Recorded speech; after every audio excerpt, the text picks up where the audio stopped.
wamemtafuta Yesu wa Nazareti. Niko hapa.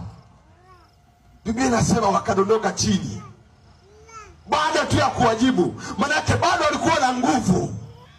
Ukisoma Biblia yako vizuri, kuna wakati walitaka kumuua Yesu, lakini wakati ulikuwa hujafika. Biblia inasema wakamchukua, wakampeleka mpaka kwenye milima ili wamtupe. Biblia inaniambia ya kwamba akapita katikati yao akaondoka.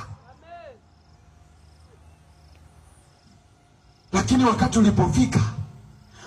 ulipofika akasema mapenzi ya Mungu yatimie. Petro alitamani kumtetea, akatoa kisu, akataka kupigana na wale majamaa. Yesu akamwambia hapana, kuna jambo linaendelea hapa, kuna ukombozi ninatakiwa niufanye.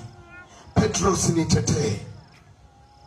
Akachukuliwa akapelekwa, wakaanza kumtafutia makosa.